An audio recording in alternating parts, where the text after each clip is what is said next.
Queridos irmãos, hoje retomamos o Evangelho de São Marcos. Estamos no capítulo 12.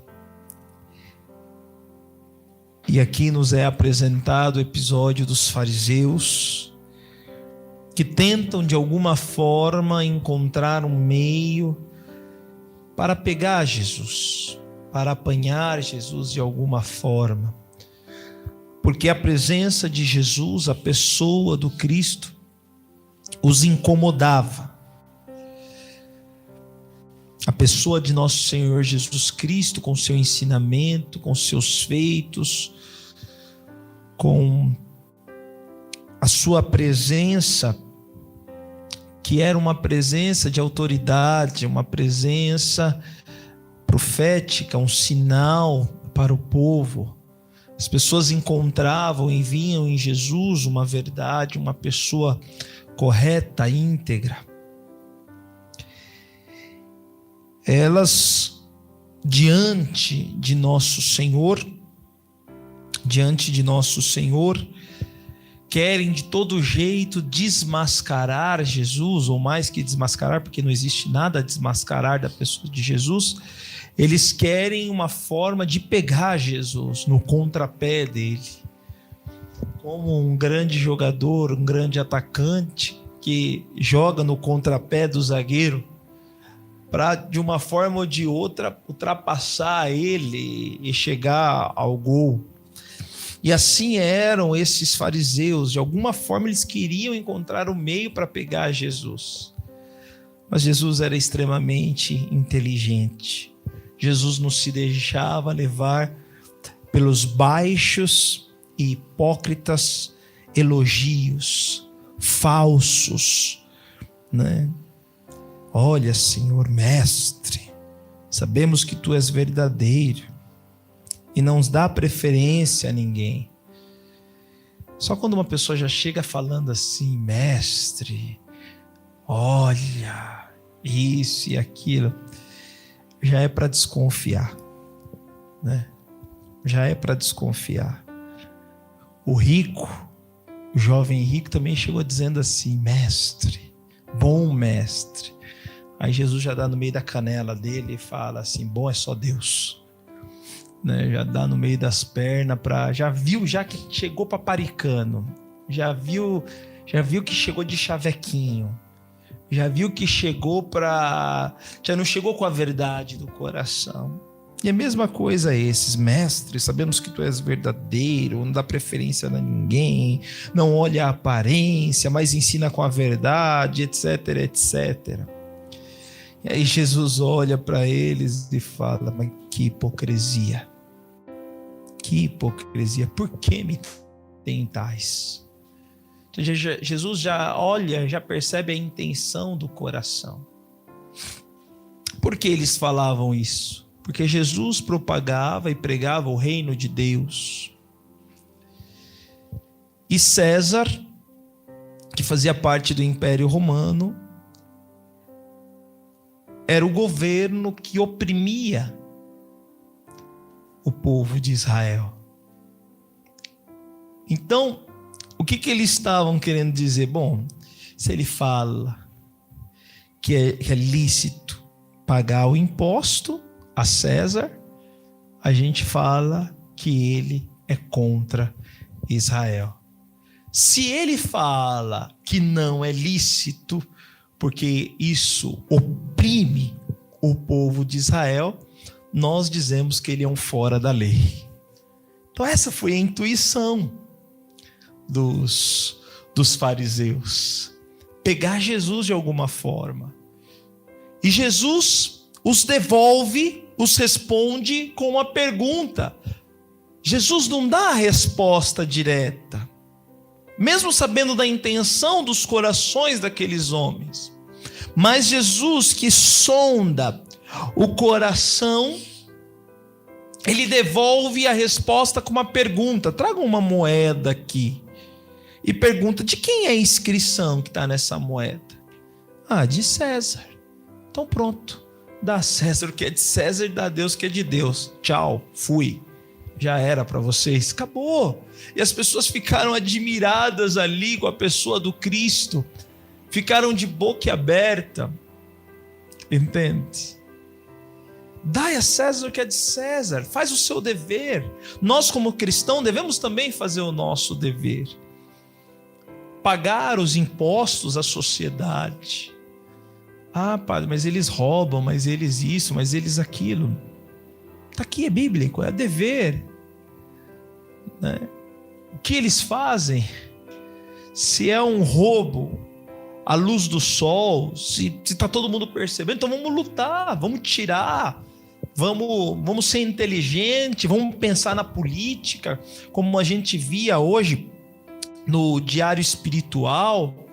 É necessário se envolver, é necessário se inteirar, não devemos ser jeca tatu e deixar que as coisas do mundo nos arrastem e ser um boi no meio de uma boiada, uma vaquinha que vai com as outras, mas termos a consciência, termos a capacidade de refletir e fazer aquilo que é justo,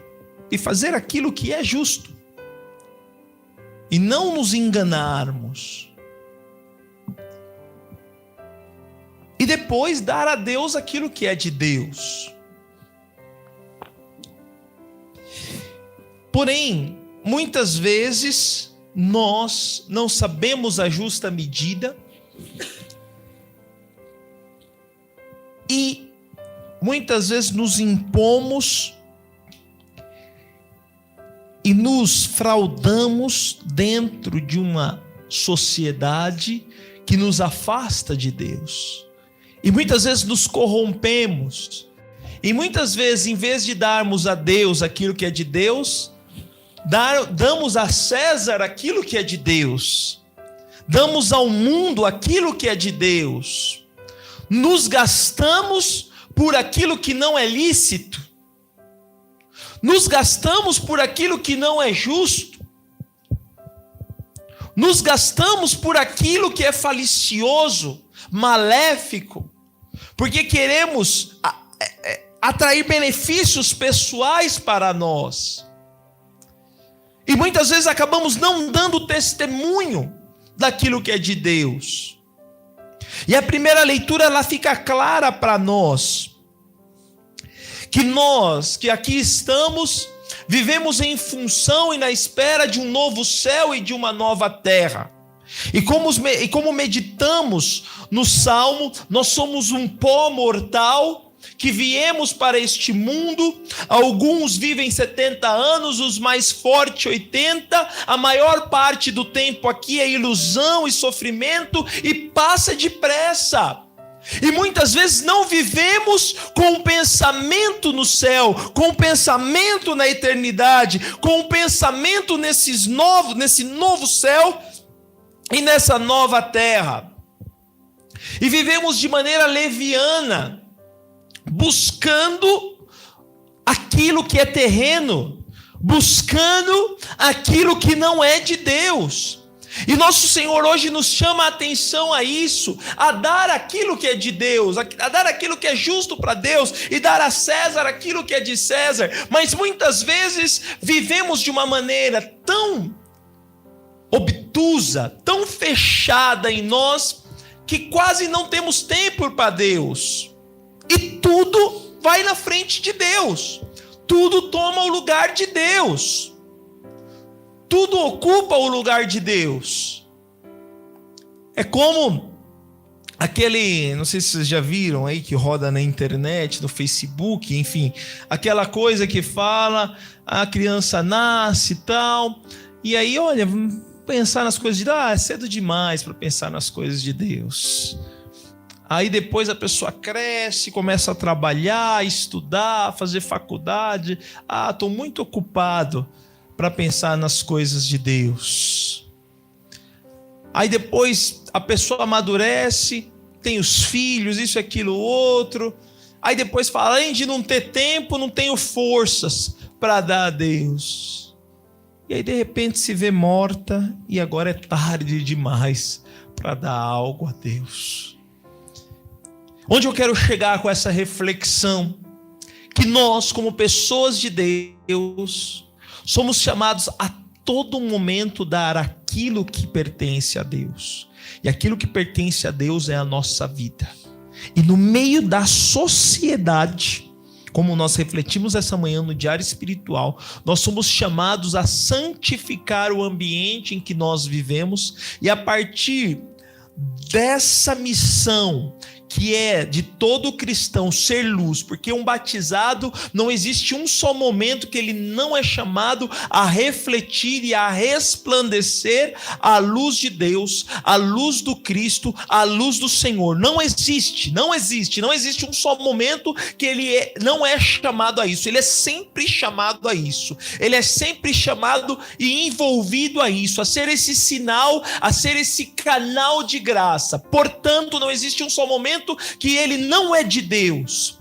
Neste mundo que pertence ao mundo de César, assim podemos dizer, neste mundo corrompido, neste mundo que realmente as pessoas tiram proveito, neste mundo onde as pessoas querem se enriquecer cada vez mais, neste mundo onde as pessoas só olham para si e não são capazes de olhar para o próximo, nesse mundo que as pessoas vivem fechadas em si, você, cristão, é chamado a manifestar e fazer com que a pessoa abra os olhos dela para aquilo que é o chamado de cada um de nós, viver no novo céu e na nova terra, nessa terra de verdadeira justiça,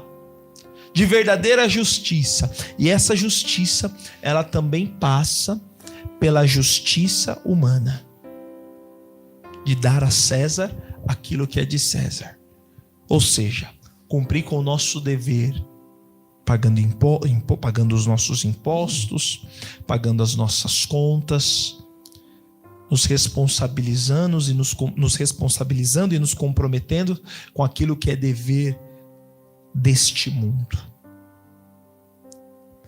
Entende? E é a partir desse nosso dever,